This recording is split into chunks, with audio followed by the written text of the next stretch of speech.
Friends, good morning. সকাল সকাল ঘুম থেকে উঠে কাজটা সেরে চলে এসেছি। তোমাদের আজকে একটা জিনিস দেখাবো। আজ হচ্ছে ঠান্ডা ঠান্ডা শীতের সময়, শীত তো পড়ে গেছে, সবাই জানো, শীতটা অনুভব করতে পারছো। তো আজকে আমাদের বাড়িতে শাশুমা এই যে নতুন ঢেকি বানিয়েছে আর কি। তো সেই ঢেকিতে আজকে আমরা চাল কুটবো, চাল কুটে পিঠে বানাবো।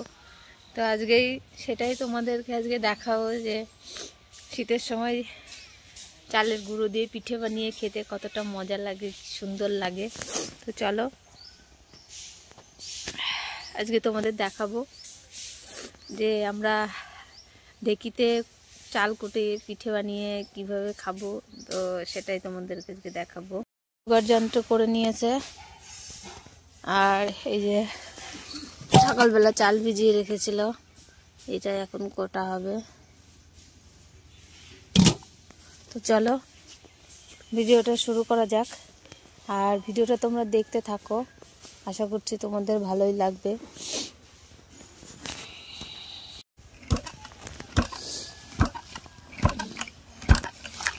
তারপর দেখো, এই যে আমার শাশুড়ি মা চাল করতে শুরু করে দিয়েছে। এখন হাত দিয়ে খেলাই দিতে হবে, ভয় করে।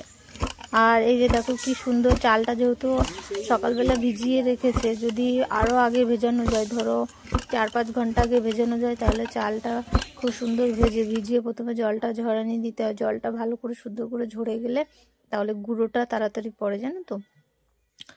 আর দেখো কি সুন্দর, 2-1 বার চাপ দিলে কি সুন্দর গুঁড়ো পড়ে যাচ্ছে চালের থেকে। তো এইভাবেই আমি আস্তে আস্তে চালের গুঁড়িটা ভালো করে চেলে নেব। চালের গুঁড়িটা চেলে নেবো এই কারণে, কেন কি এখনও চালটা খুব ভালো করে গুঁড়ো হয়নি, একদম ফিনিশিং যে গুঁড়োটা, সেই গুঁড়োটা চেলে নিলে তাহলে আর কি ফ্রেশ গুঁড়োটা পড়বে। তারপরে আবার যে চালের দানাগুলো থাকবে সেইগুলো আমি আবার ঢেকির মধ্যে দিয়ে দেব। তো চলো ভিডিওটা তোমরা দেখো। তোমরা যারা যারা আর কি পারো না, তারা দেখো, দেখে শিখে রাখো কীভাবে কী করতে হয়, তাহলে দেখবে ভালো লাগবে, তোমাদের করতে পারবে।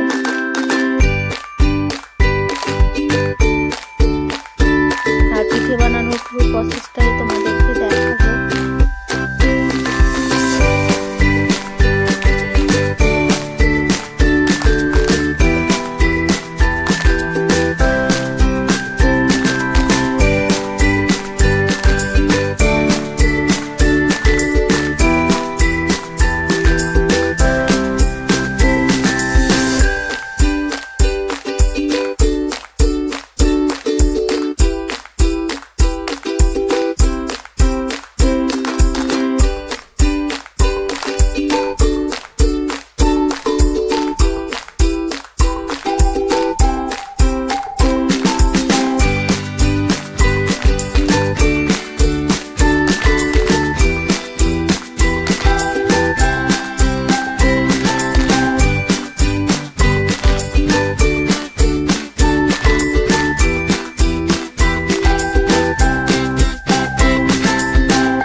দাঁড়াও, ওর উপরে উঠে দাঁড়াও, দেখিতে ফাড় দাও, তাহলে হবে। দেখো, জোরে চেষ্টা করো।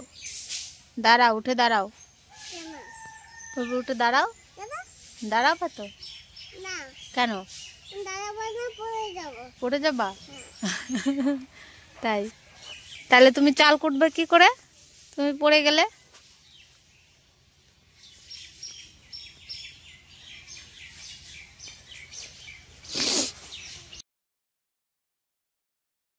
আর এই যে দেখো, আমার মেয়েও চলে এসছে আমাদের দেখে, জানো তো। আমার মেয়েকে এরকম করতে দেখে আমার ছোটবেলার কথাটুকু মনে পড়ে গেল। যখন আমার মা ঠাকুমাদের সঙ্গে যেতাম চাল কুটতে, তো আমিও এরকম যেতাম, গিয়ে মা ঠাকুমাকে খুব জ্বালাতন করতাম, হয় ঢেকিতে এভাবে মায়ের সঙ্গে ঢেকি কুটতাম, তা না হলে চালের গুঁড়িতে হাত দিতাম, চারিদিকে ছড়িয়ে দিতাম আর খুব বকুনি খেতাম। তো আমার মেয়েও দেখো সেই সেম কাজ করছে। তো অনেক দিন পরে আর কি ঢেকিতে পা দিলাম, চাল কুটলাম, তো অনেকটাই ভালো লাগছে আর পুরনো স্মৃতিগুলো খুব মনে পড়ছিল। তারপর দেখো এখন চলে এসেছি পিঠে বানাতে। আর এই যে দেখো প্রথমে চালের গুঁড়িটা নিয়ে নিতে হবে, চালের গুঁড়ি নিয়ে নেওয়ার পরে পরিমাণ মতো চালের গুঁড়ি নিয়ে নিতে হবে, তারপরে এর ভেতরে একটু লবণ দিতে হবে, লবণ দিয়ে হালকা উষ্ণ একটু গরম জল দিতে হবে, গরম জলটাও অল্প অল্প করে দিতে হবে, তা না হলে একবারে বেশি পরিমাণে গরম জলটা দিলে কী হবে, ব্যাটারটা অনেকটা পাতলা হয়ে যাবে, আর ব্যাটারটা পাতলা হয়ে গেলে তখন পিঠেটা তো হবেই না, নষ্ট হয়ে যাবে। তো সেই জন্য আস্তে আস্তে এর মধ্যে উষ্ণ গরম জলটা ঢেলে দিতে হবে, ঢেলে দিয়ে এইভাবে দেখো প্রথমে আগে অল্প অল্প করে জল দিতে হবে আর এইভাবে মেশাতে হবে, হালকা হালকা এভাবে মেশালে তাহলে কি হবে, ভেতরের দলাটা থাকবে না। দলাটা থাকলে তো আর ভালো পিঠে হবে না, সেটা নষ্ট হয়ে যাবে।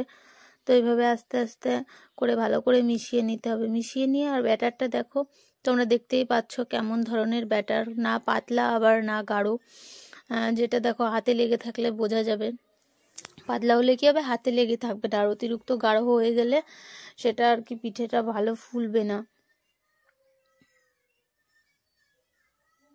এখানে আমাদের আরেকটু চালের গুঁড়োর পরিমাণটা লাগবে, যেহেতু আমাদের ব্যাটারটা আরেকটু বেশি বানাতে হবে, ওই জন্য পুরো চালের গুঁড়িটাতেই আমরা ঢেলে নিয়েছি।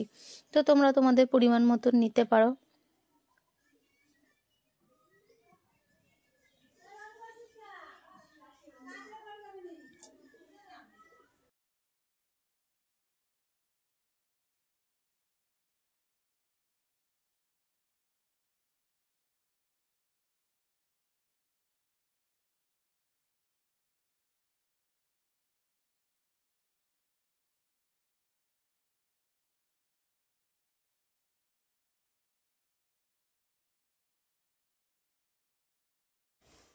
তারপর দেখো এই যে পিঠে বানানোর যে সাজ বলে এটাকে, এই সাজটা ভালো করে সুন্দর করে পরিষ্কার করে প্রথমে গরম করে নিতে হবে, হালকা গরম করে নিয়ে তারপরে ব্যাটারটাকে এর মধ্যে দিতে হবে। তো এই যে দেখো আমরা এখন সেটাই করছি, ব্যাটারটা দিচ্ছি। তো এইভাবেই তোমরা উনুনে সাজ পিঠে বানালে না খুব সুন্দর হয়, সব দিকটায় আগুনের তাপটা লাগে, ওই জন্য সব পিঠেটাই খুব ভালো হয়, সুন্দর হয়। তো এইভাবে ঢেকে দিতে হবে, ভালো করে টাইট করে ঢেকে দিতে হবে, ভেতরে হাওয়া থাকলে হয়তো পিঠেটা ফুলবে না। আমি যতদূর জানি, নিজে কখনো বানাইনি, আমি পারিও না, তো আমার শাশুমাই আর কি বানায় পিঠা। তো এই যে দেখো পিঠাটা হয়ে গেছে, এখন তুলে নিচ্ছে। এরকম কিছু একটা চাপ দিলেই পিঠেটা খুব সুন্দর উঠে আসে। আর এটা হবে দুধ দিয়ে ভিজানো হবে আর কি। আর কার কার ভিজানো পিঠে খেতে ভালো লাগে আমাকে কমেন্ট করে জানাবে, আমার তো খুব টেস্টি লাগে।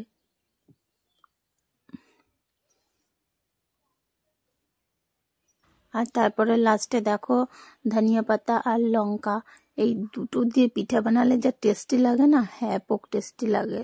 তো তোমরা যারা যারা খাও তারা তো জানোই যে কেমন টেস্টি লাগে লঙ্কা ধনিয়া পাতা দিয়ে পিঠা বানালে। তো চলো টাটা বাই।